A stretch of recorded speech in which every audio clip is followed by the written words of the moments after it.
Higher secondary পৰীক্ষা আজি matric পৰীক্ষা দিবলগীয়া ল'ৰা ছোৱালী হায়াৰ ছেকেণ্ডেৰী দিবলগীয়া ল'ৰা ছোৱালীবোৰক আমি যদি পথলৈ লৈ আহোঁ তেতিয়াহ'লে তেখেতসকলৰ প্ৰতি কিন্তু আমি এটা সাংঘাতিক অবিচাৰ কৰা হ'ব, অন্যায় কৰা হ'ব।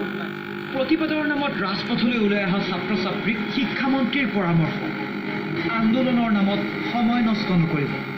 এই প্ৰায় 30টা বছৰৰ পিছত এতিয়া when I look back, মই দেখোঁ যে যিসকলৰ কথাত যিসকলৰ নেতৃত্বত আমি এটা ত্যাগ কৰিছিলোঁ তেখেতসকলে নিজৰ কিন্তু জীৱন বনাই লৈছে, কিন্তু আমাৰ লগৰে বহুত ল'ৰা ছোৱালী যিবোৰে সেইখিনি সময়ত পঢ়া শুনা নকৰিলে, যিবোৰে সেইখিনি সময়ত তেখেতসকলৰ কথাতে ৰাইজৰ কামত ঘূৰি পকি ফুৰিলে, সেইবিলাকে কিন্তু ক'ৰবাতে যি পিয়ন হৈছে, কোনোবাই হয়তো চাহ দোকান দিছে, কোনোবাই হয়তো পাণ দোকান দি চলিবলগীয়া হৈছে, তেওঁলোকৰ কথা কিন্তু আজি কোনেও চিন্তা কৰা নাই।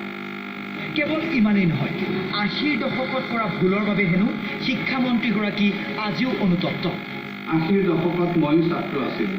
6টা বছৰ অস্তিত্বৰ সংগ্ৰামৰ নামত আমিও কিন্তু 6টাকে বছৰ আমাৰ শিক্ষা জীৱন, আমাৰ জীৱনৰ সোণালী সময়খিনি আমি কিন্তু আন্দোলন কৰি বা বিভিন্ন সময়ত শিক্ষাৰ ক্ষেত্ৰত আমি ইমান মন দিব নোৱাৰিলোঁ। আমাৰ স্কুল কলেজ নহৈছিলে, আমি ঘৰতে বহি থাকিবলগীয়া হৈছিল। শুকুৰবাৰে ৰাজ্য চৰকাৰৰ শিক্ষা বিভাগৰ উদ্যোগত শ্ৰীমন্ত শংকৰদেৱ কলাক্ষেত্ৰত অনুষ্ঠিত হৈছিল কেন্দ্ৰীয় শৈক্ষিক উত্তৰণৰ কাৰ্যসূচী। এই অনুষ্ঠানতে শিক্ষামন্ত্ৰীয়ে আনুষ্ঠানিকভাৱে বিতৰণ কৰে 2019 বৰ্ষৰ পাঠ্যপুথি।